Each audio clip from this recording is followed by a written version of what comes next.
Ari nyimimin teh hiji parawan anu ceuk beja mah. Eta nyimimin teh boga tingkah laku anu beda ti batur. Jeung manehna oge kaasup wanoja anu resep ulin tur pikaresepeun. Da puguh cenah salianti manehna boga rupa nu geulis dibarengan oge ku manis imut nu ngagelenyu kitu paribasana. Kacaturkeun dina hiji poe eta nyimimin teh titah nungguan imah ku kolotna. Nya sakira 3 poe mah aya cenah. Kusabab eta kolot nyimimin teh rek inditnya nyabaan ka imah adina nu aya di dayeuh. Lantaran eta adina kolot nyimimin teh rek ngayakeun acara hajatan. Atuh daek teu daek eta nyimimin teh kudu nungguan di imahna sorangan. Ngan untungna teh nyimimin mah geus biasa. Jeung sakituna mah eta nyimimin teh kaasup wanoja anu ludeungan. Sok sanajan kudu nungguan imah kolotna sorangan bae. Ari sasingkatna ieu carita, dina kira wanci peuting nu keur sepi jempling. Eta nyimimin teh keur ngagoler bae di jero kamarna, sok sanajan bari ukur di caangan ku lampu lantera anu teu sabaraha caangna. Ari kaayaan dina waktu harita, di luar kaayaan masih keneh hujan ngaririncik cenah mah. Malahan mah eta hujan teh ti tadi sore keneh. Ari nyimimin peuting harita keur anteng bae ulin jeung lamunan bari digupay ku luak leokna cahaya lantera. Sok sanajan manehna oge sakapeung mah dibarengan ku hulang-hulang lantaran manehna kabawa ku hawa kaluman jeung kararesel. Dina satengahing hulang-hulangna eta nyimimin teh ngarasa kageuing tina lamunanana. Alatan harita teh manehna ngarasa kaget kusabab teu sakara-kara cenah. Dina kira wanci tengah peuting jol ujug-ujug bae aya angin nu ngagelebug anu karasana teh henteu saperti angin nu biasana. Ari eta angin teh asup ka jero kamar sambari motah sagala. Tapi dah henteu lila kituna teh jeung katempona oge teu ngaruksa kana naon-naon barang anu aya di sabudeureun kamar. Nyakseni kaayaan saperti kitu, eta nyimimin teh harita keneh metot simbutna. Terus eta si simbut teh dipake ngarimunan sakujur awakna alatan kabawa ku rasa sieun. Manehna harita asa sadar asa henteu cenah kusabab eta nyimimin teh ngarasa aya nu ngagarayam kana pingpingna. Bari terus mapai ka sakujur awakna, mimitina mah nyimimin teh ngarasa getek. Lila-lila manehna ngarasa nyaman, buktina manehna oge ngarasa nikmat sagala cenah. Jeung eta rasa teh ku manehna can dirasakeun saumur hirupna. Lumayan rada lila kituna teh. Anu akhirna eta nyimimin teh kabawa ku arus sagara kanikmatan. Bari ting saha anu isengna mah da sidik teu katempo jirimna. Nu akhirna eta nyimimin teh ngalempreh bae jiga ngarasa capek. Malahan mah eta ambekna oge mending reha pranjug cenah. Tungtungna eta nyimimin teh kasarean tibra nepi ka teu inget deui bumi alam.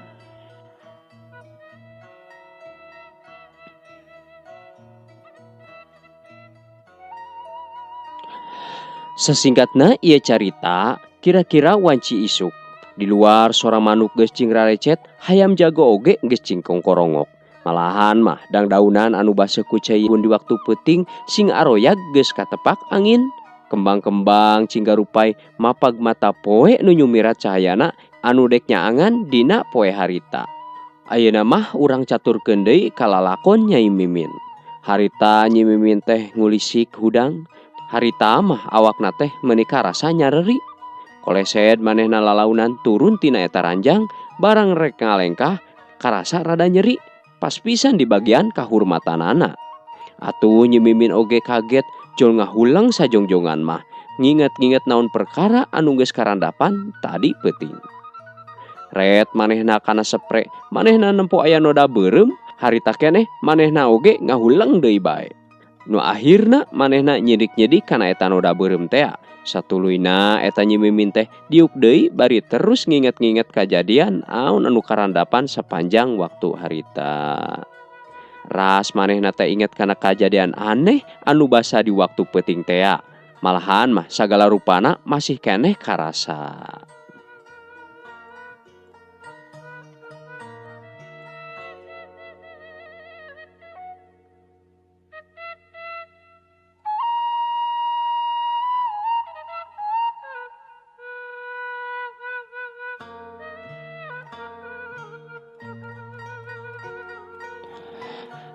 Dina ngahulang jentulna eta Nyi Mimin teh manehna mikiran hiji kanikmatan anu moal bisa digambarkeun ku naon bae cenah. Beki ditu teh beki jauh bae eta lamunanana, kitu oge pipikiranana beki anggang ku malayang. Nu akhirna eta Nyi Mimin teh malah asa hayang ngarandapan deui kajadian anu siga waktu peuting harita. Satuluyna ieu carita, harita teh manehna jol cengkat bae tina diukna. Tuluy manehna ngaleos indit ka cai, niat rek indit mandi cenah. Nya harita keneh pakeanana hiji-hiji dibukaan. Barang muka anu terakhir nyaeta kaos sangsang teh, eta Nyi Mimin teh manehna ngagebeg. Lantaran manehna oge mangih kareuwas kusabab cenah dina sabagian awakna pinuh ku tanda beureum anu rada geuneuk. Komo dina beheungna mah tapi da dirasa-rasa ku manehna asa teu ateuh. Tapi naha bet bareureum kieu. Kitu gerentesna eta hate Nyi Mimin dina waktu harita. Henteu loba pipikiran deui cenah barea, ujung-ujungna eta Nyi Mimin teh ngagebrus mandi seperti biasana. Sanggeus manehna rengse mandi, Nyi Mimin siap-siap dangdan rek indit ka sakola. Tapi acan oge rap manehna make baju, karasa deui aya nu ngarayap dina bagian kahurmatanana. Poho kana niatna mah kalah anteng nuturkeun pangajak anu teuing saha da teu katempo wujudna. Sanggeus ngarasa puas, eta Nyi Mimin teh kalah ngaguher deui sare, lain indit ka sakola. Aya kana 3 poena mah Nyi Mimin teh kitu jeung kitu gawena. Imah geus teu kaurus, sakola embung, malahan mah dahar oge jiga nu teu hayang. Dina waktu harita, eta indung bapana daratang. Kasampak ari Nyi Mimin teh keur ngagegebra we sare tibra. Beungeut sepa, buuk acak-acakan, baju oge geus teu puguh urus ka tempona. Kitu kaayaan Nyi Mimin dina waktu harita. Mimin, geura hudang yeuh. Naha wayah kieu masih sare, beuteus sakola deui. Kitu ceuk indungna bari nguyah-nguyah awak Mimin. Kulisik atuh Nyi Mimin teh lilir, terus manehna nguniang cengkat bangun anu laleus pisan ka tempona. Atuh nempo kaayaan kitu, indungna meuni ruas ka cida. Panyangkana teh meureun harita Mimin teh keur gering. Kunaon si laing teh Mimin? Eta beungeut bet sepa kitu. Maneh teh gering. Kitu pokna tumanya indungna sambari manehna teh nyabakan awak anakna. Henteu mak, ngan cuman itu rada lalieur luka kunaon. Tembal Mimin dina waktu harita. Cobaan atuh maneh teh nginum obat. Atawa mun erek hayu ka dokter jeung emak. Kitu eta pangajak indungna Mimin. Teu kedah mak, kege dahamang meureun. Syukur atuh mun kitu mah, ieu mah bisi katutuluyan we. Nya sok we atuh ayeuna mah golerkeun deui. Kitu eta pagalontrenganana Mimin jeung indungna dina poe harita.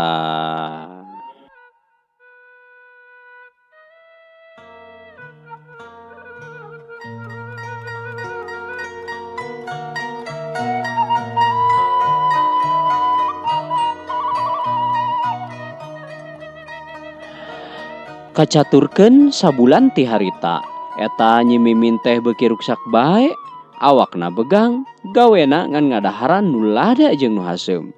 Bari manehna teh mineng katempo utah-utahan sagala cenah. Atuh nempo kitu indungna beuki reuas bae, tapi satiap diajak ka dokter, Mimin mah sok nolak jeung nolak bae. Ganti poe awakna eta Nyi Mimin teh jiga nu barareukah. Beteungna katempo gede, gawena oge ngan sare jeung sare bae. Malahan mah geus mung nanaon ka sakola oge kudu dipaksa-paksa.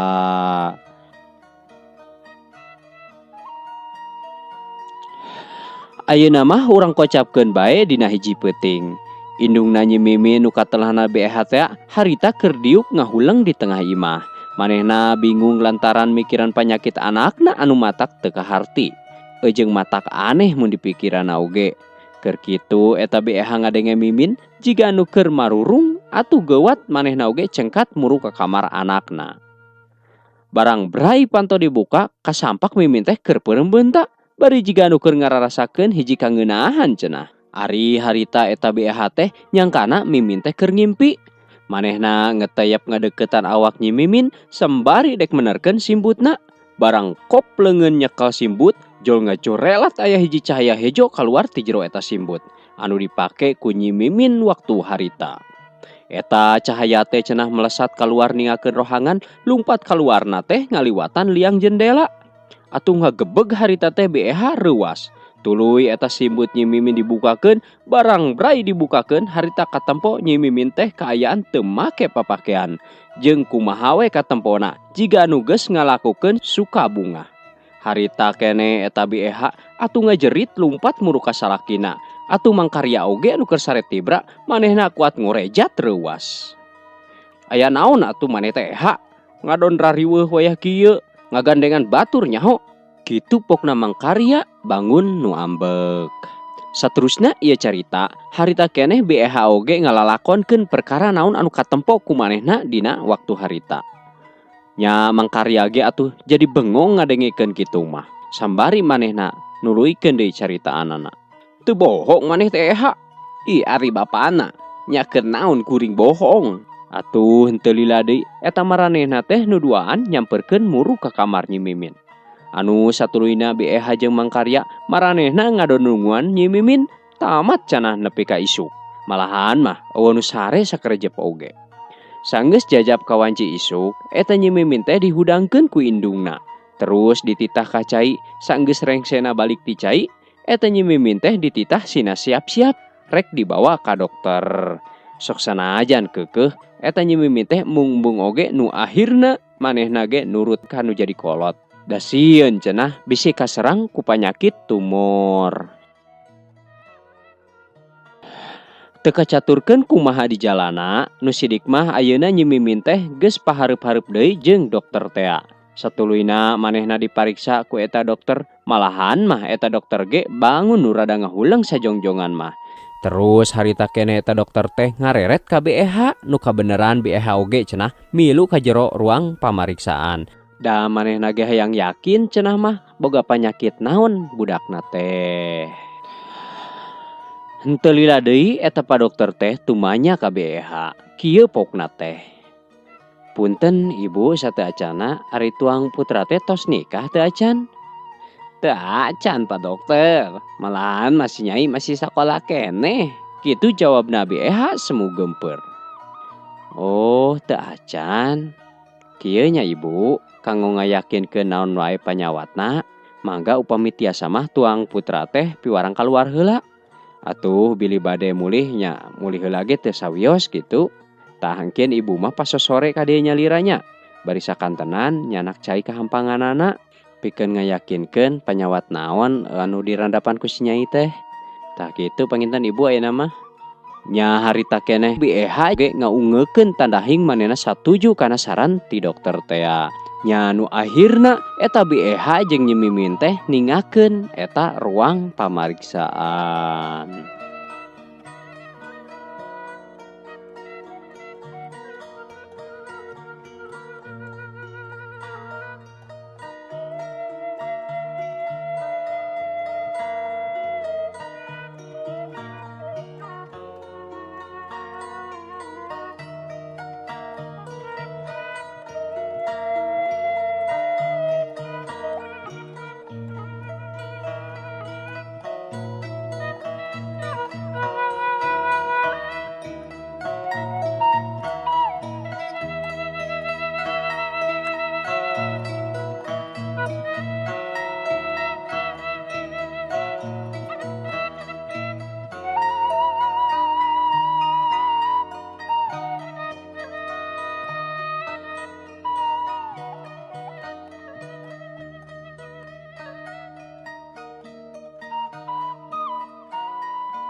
Sasingkatna ieu carita sakira wanci pasosore eta BEH jeung pa dokter teh sakumaha janjina. Harita urin nu dibawa ku BEH teh dipariksa ku hiji alat anu kawilang canggihna. Sanggeus beres ditalitina eta dokter balik deui ka ruangan pamariksaan. Bari mawa hasil positif urin Nyi Mimin tea. Hapunten ibu, salaresna mah tuang putra teh sanes teu damang biasa. Tapi rupina anjeunna teh salaresna mah nuju ka kandungan ieu teh. Malahan mah tos bade lebet ka 2 sasi. Kitu cenah hasil panelitian Pak Dokter teh nu katarima ku BEH waktu harita. Atuh harita keneh BEH oge jol ngagebeg lantaran manehna teu percaya jeung asa pisan cenah dibentar gelap tengah poe ereng-erengan. Teu lila tidinya awakna laleuleus asa teu aya pisan tangan pangawasa. Anu saterusna ieu carita, harita teh BEH geus aya deui di satengahing perjalanan. Dek ngajogjog balik ka imahna. Ari eta leumpangna oge meuni asa napak asa henteu cenah karasana ku BEH teh. Malahan mah katempona ge semu melenghoy ti kajauhan mah. Pikiran kumalayang rea jalma nu nanya oge meuni teu aya pisan hiji oge nu dijawab.